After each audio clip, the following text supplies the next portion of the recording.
Like, that's what we're starting with. But I hope by the time we spend a few minutes together, you'll have a different take on loss, on what it means. And why I think my story is your story. We can't have gotten to this point in our lives and not suffer some loss, right? It might be the loss of a parent, it might be the loss of a marriage, loss of a friend, loss of a job, in some cases loss of a child. But we have suffered loss. And so what do you do with it? What do you do after something has gone away, and what do you fill it back up? And that's my story of reinvention. For me, my story really begins right before I met Laura. With losing my job. I was a news anchor at CNN, and it was a really good job. So let me show you a little bit about the life that was, and then I'll tell you my story quickly about the life that has come. So,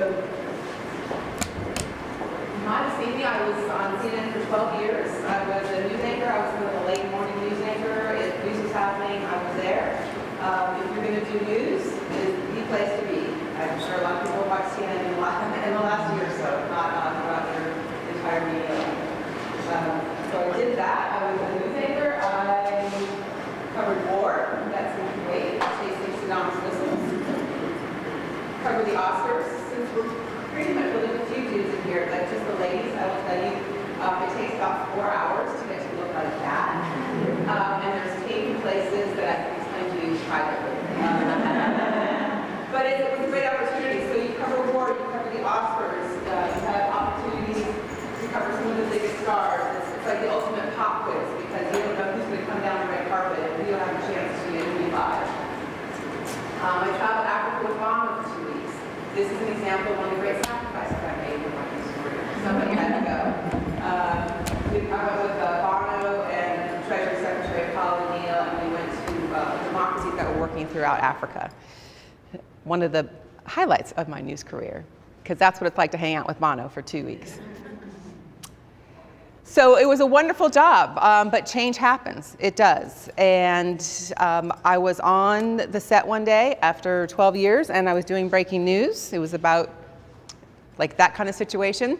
And I'm on the set, and so you have your laptop right here, much like this, and I see an email from my boss that says, hey, when you get off the air, why don't you come by and see me?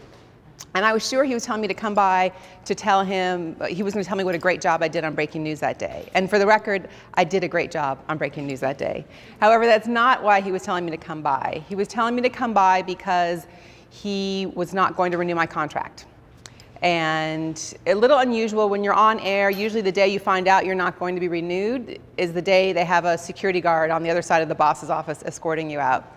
For me, he said, and I still don't know why they did this, he said, well, your contract's not up till the end of the year.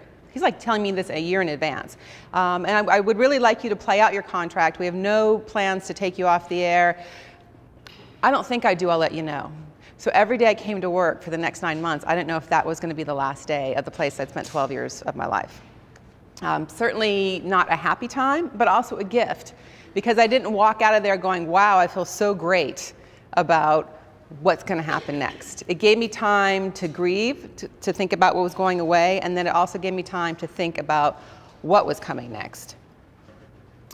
So what I did was I basically ingested and read every woo-woo, positive, uplifting book I could get my hands on. And of all those books, one line stuck in my head, and there was the line that said, create what you seek. Well, I was seeking some inspiration because this was not a very happy time for me. That's why I created DarynKagan.com. And it's the web's one-stop destination for uplifting and positive news. So I went from a career where I talked about doom and gloom every day to creating my own media company where all I do is produce and share and spread content that's uplifting and shows the world what's possible. And that's how I met Laura. She was working for the web design company here in town. They designed my original website. Now I'm on WordPress. I actually design it and run it myself. It's amazing what's happened in the years since I've been out. Yeah. I've been about 10 years. The company Laura was working for, I had to pay, it was a good price at the time, well into 5 figures to design and run my website. Now I design and run it myself for $99 a year on WordPress. So a lot has been made possible. So uplifting and positive news. Anybody up for some uplifting and positive news this morning? No, I mean, really, haven't you had everybody's really liking all the negative. So let me give you a quickie little newscast of positive and uplifting news. These are stories that you can find on my site right now. Professor in South Carolina, there was a woman in her class, in her math class, who started the semester right as she's about to give birth. The professor insists that she brings the baby with her to class. And she's like, no, yes, yes, yes. Well, actually, she ended up doing that. So now she brings the newborn to class. The math professor gives lectures, holds the baby, and she wanted to make sure that this one woman was not going to drop out of school. So that's how that professor is making sure that another woman gets by. This is from the World Series last week. Bill Murray, did everybody watch the World Series? He's one of the biggest Cub fans. So this woman over here, this is in Cleveland, Game 6. She shows up by herself. She's a big Cubs fan living in Cleveland. Maybe she could buy a ticket. She's at the box office. There's no tickets available. So she's walking away, and she's like, I think that's Bill Murray. So she starts following Bill Murray. Bill Murray turns around and says, here, he had an extra ticket. So he hands her the ticket. So she thinks she is so excited just because she's getting into the World Series Game 6. She doesn't realize that ticket is to sit next to Bill Murray. So she spent Game 6 sitting next to Bill Murray and living her dream of seeing her Chicago Cubs in the World Series. This is a great story. This is a college student out of Kansas State. He comes to his car. He finds a note. Somebody broke into his car and said, basically, hey, dude, I saw you at a Kit Kat bar. I was hungry, so I stole it. Sorry. So he posted that on Twitter. It went viral. The Hershey's people saw it and sent him 6,000 Kit Kat bars to fill up his car. So he has enough Kit Kat bars to last him the school year. And also, what a great marketing ploy for Kit Kat, because now that's gone viral as well. Internship program only for women over 40. We all hear about internship programs, and great, college students get it, but this is a public relations company out of New York City that created their internship program only for women over 40 because they know how much they or we have to offer.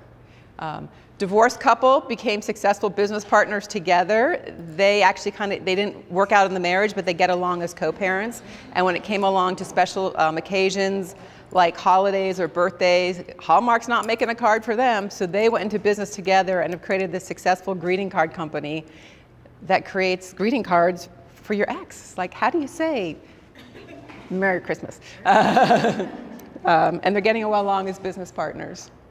So what I think I'm trying to say is the big bummer, the thing you didn't plan on, the thing that wasn't going well, the big bummer, the thing you didn't choose can actually be your big chance. And so that's what it's been for me. It started with the website. From there, I had my first book, What's Possible. I've done a couple documentaries, Breaking the Curse. This one won the Gracie Award for Documentary of the Year. Solar Town USA, the first town in America to go totally solar. Still doing television. This is a series called RLTV, called Bookmark, that you might see on RLTV. And I have a syndicated newspaper column that runs here in the AJC on Sundays. Some people might read that.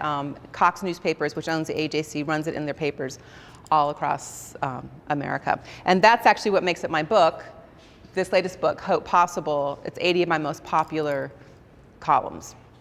And we'll have it for sale today. You know, I'm losing my bracelet. Have it for sale today. I'm going to give that to you. There you go. Back there, and I'm happy to sign it, and makes great gifts for the holidays.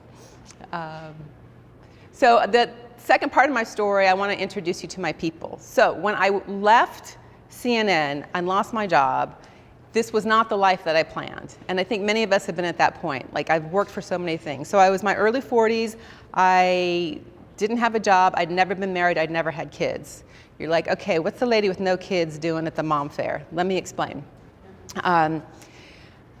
I worked, the first thing I did was I reinvented my career, but then a few years in, I got that going, but still single. Like, when we talk single, I'm talking a few years, no date. We're talking nothing. Was having a pity party day one day, and my best friend since kindergarten did what a good girlfriend does. They listened long enough, and then she said, okay, enough. I think you need to do this. And this was, she sent me the application to become a big sister in the Big Brother, Big Sister program. Like, stop thinking about yourself, go give to somebody. So this is the day that I matched with Ro. She was 8 years old at the time.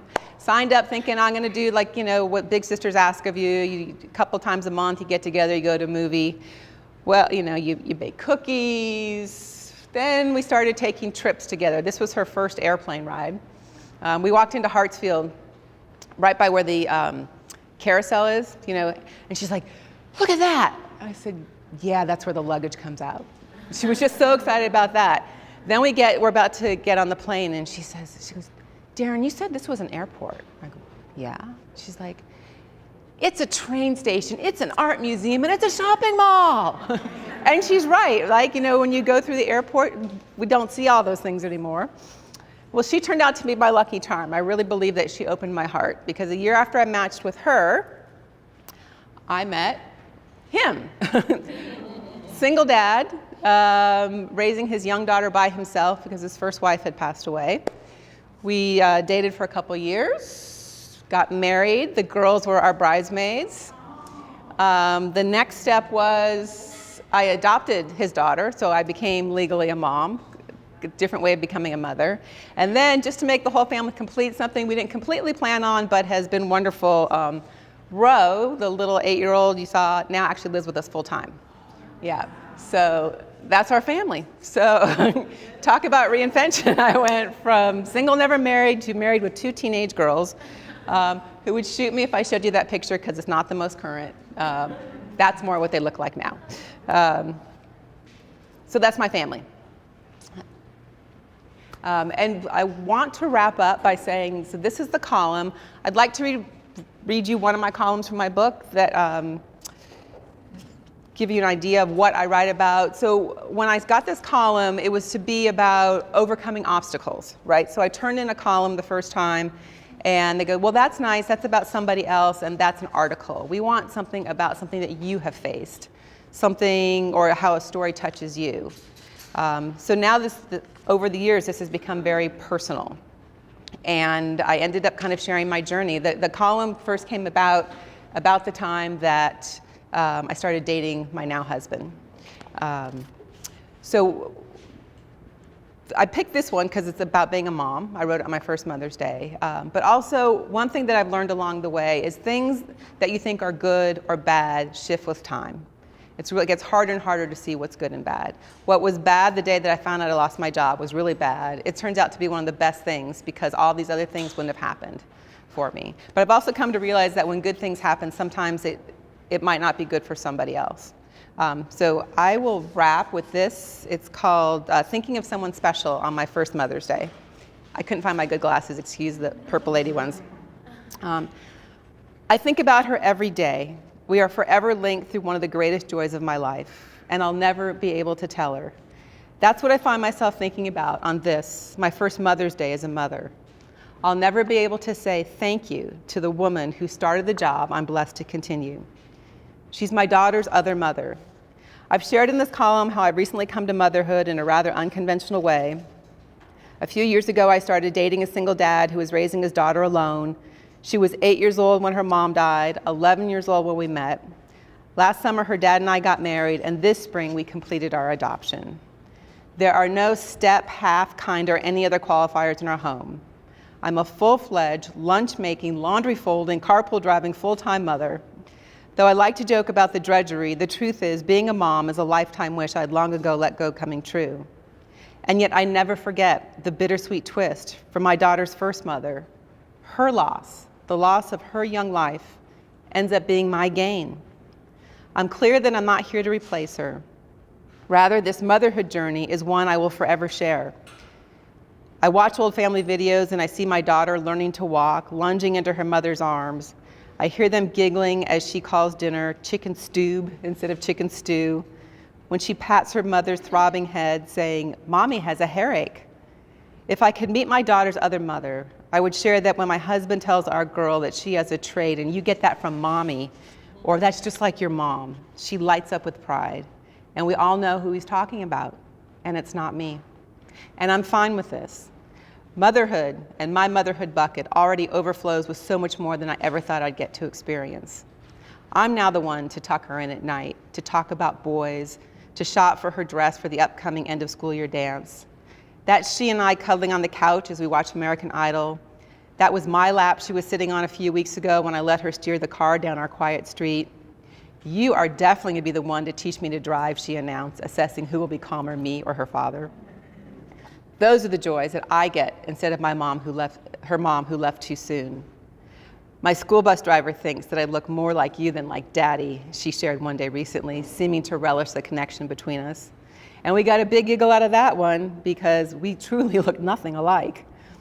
I'm tall and have a dark complexion. She's short and has skin as light and pure as a porcelain doll, and blue eyes that someone recently told her look like 2 deep swimming pools.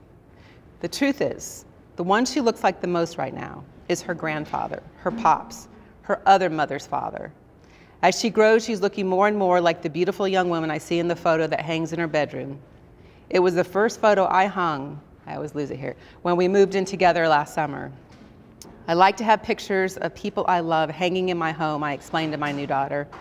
And even though I never got to meet your mom, she's one of my best friends, simply because she made you. I'm thinking about the 7 Mother's Days my daughter's first mother was able to have, realizing on this, my first, none is promised to us. Were I able to send her a card, I would write, "Thank you for sharing this incredible journey with me. Together, we are raising one awesome girl." Great. Thank you.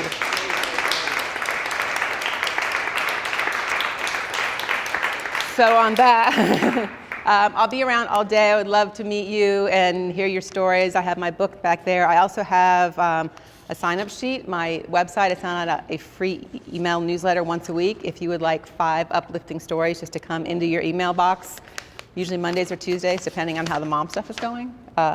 Would love to, love to have you to sign up. And thank you, Laura, for having me here. And thanks to all of you, and good luck with everything that you're learning to create.